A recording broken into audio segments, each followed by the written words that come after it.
அன்பானவர்களே, இந்த நாளிலே பார்க்கிற பொழுது அநேக குடும்பங்கள் பிரிந்திருக்கிறது. கணவன் மனைவியிடையே சண்டை சச்சரவு உண்டாகி கணவன் ஒரு புறமும் மனைவி ஒரு புறமும் இருக்கிறார்கள். மனைவியானவள் அந்த பிள்ளைகள் எல்லாம் கூண்டி போய்கொண்டிருக்கிறார்கள். நிறைய குடும்பத்திலே பார்க்கிற பொழுது சமாதானம் இல்லை. கணவன் மனைவி அப்படி பிரிந்திருக்கிற காரியங்களிலே பார்க்கிற பொழுது சில வேளைகளிலே பெற்றோர்களே இதற்கு காரணமாக கூட இருக்கிறார்கள். தவறு. பெற்றோர்கள் அப்படி நிலையில் கொண்டு வரக்கூடாது. கடவுள் தானே அவர் ஆணையும் பெண்ணையும் இணைத்திருக்கிறார். அந்த பிரிப்பதற்கு யாராவது காரணமாக இருந்தால் அவர்கள் அழகியை சார்ந்தவர்களாக இருப்பார்கள். ஏனென்றால் கடவுள் இணைத்ததை மனிதன் பிரிக்காதிருக்கட்டும் சொல்லியிருக்கிறார். இந்த நாளிலும் சமாதானம் இல்லாமல் பிரிந்திருக்கிற குடும்பங்களுக்காக நாம் ஜெபிக்கலாம். கணவன் தன் மனைவியை குறித்து உணர்ந்து கொள்ளப்பட வேண்டும். மனைவி தன் கணவனை குறித்து அறிந்து கொள்ளப்பட வேண்டும். கடவுளுக்கு கீழ்ப்படிந்து இணைந்து அவர்கள் என்றும் எப்பொழுது வாழ வேண்டும். அதற்காக நாட்களிலே ஜெபிப்போம். எல்லா ஆண்டவரை நோக்கி கரங்களை உயர்த்தி நாம் ஜெபிப்போம். அன்பின் ஆண்டவரே, இந்த வேளையிலே பிரிந்திருக்கிற ஒவ்வொரு குடும்பத்தையும் உமக்கு முன்பாக நிறுத்தி அவர்களுக்காக நாம் ஜெபிக்கிறோம் ஆண்டவரே. மனிதன் தனிமையாய் இருப்பது நல்லதல்ல என்று கண்டு ஆண்டவரே, நீர்தானே ஏற்ற துணையை உண்டு பண்ணிட ஆண்டவரே.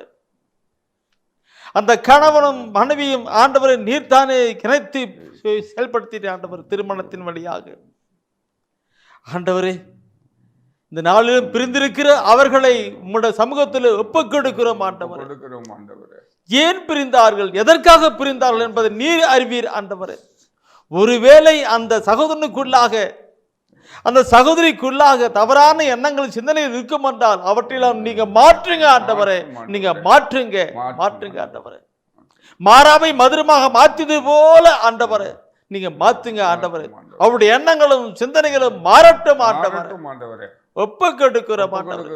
ஒருவேளை ஆண்டவரே அவர்கள் பிரிவுக்கு காரணமாயிருப்பது மற்றவர்களாய் இருப்பானால் அவருடைய ஆண்டவரே நீர் இப்பொழுது உம்முடைய வல்லமையை வெளிப்படுத்தி கொடுப்பீராக. இவர்கள் உணரட்டும் ஆண்டவரே. இவர்கள் உணர்ந்து கடந்து வரட்டும் ஆண்டவரே. ஒப்புக்கொடுக்கிற ஆண்டவரே.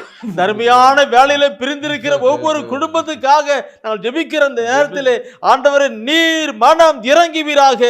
அந்த சகோதரனுடைய உள்ளத்துல நீர் பேசுவீராக. அந்த சகோதரனுடைய உள்ளத்துல நீர் பேசுவீராக. உம்முடைய தூய ஆவிக்குள் உணர்த்தி செயல்படுத்துவீராக. அந்த குடும்ப அந்த கணவன் சகோதரன் சகோதரியும் இணையற்றும் ஆண்டவரே. இணைந்து வாழட்டும் ஆண்டவரே. யாரும் இந்த பிரிவினைக்கு காரணமாக இருக்கக்கூடாது ஆண்டவரே. மாறாக ஆண்டவரே பிரிந்திருக்கிறவர்களை இணைப்பதற்காக ஆண்டவரே யாரெல்லாம் முயற்சி எடுக்கிறார்களோ அவர்களையும் ஆசீர்வதியும் ஆண்டவரே. சமாதானம் செய்கிறவர்கள் பேறு பெற்றவர்கள் என்று சொன்னீரேன். அப்படியாக யாரெல்லாம் அந்த செயல்பாட்டில் கடந்து வருகிறார்களோ அவர்களோடு கூட நீரும் இருந்து செயல்பட்டு ஆண்டவரே அந்த குடும்பத்தை நீர் ஆசீர்வதிப்பீராக. பிரிந்திருக்கிற குடும்பங்கள் ஒன்று சேர்ந்து அவர்கள் வாழ்கிற பொழுது ஆண்டவரே முக்கிய மகிமையும் துதியும் உண்டாகட்டும் ஆண்டவரே. ஒப்புக்கொடுக்கிறோம் ஆண்டவரே. ஒப்புக்கொடுக்கிறோம். அமைதியின் தெய்வமே இறைவா, எம் இதய தலைவனே, அருள்வாய் யாம் ஏங்கி தேடுகின்ற அமைதி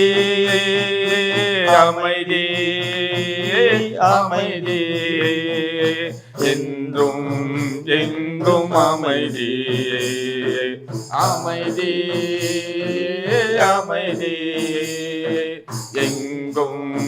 எங்கும் அமைதி. நீதி பாதையில் நடப்பவர் பெறுவது அமைதி. யாக சிகரத்தில் நிலைப்பவர் பெறுவது அமைதி அமைதி. அன்பு மொழியை விதைத்திடுவோம், பயிரை அறுத்திடுவோம். அன்பு மொழியை விதைத்திடுவோம், அருளின் பயிரை அறுத்திடுவோம்.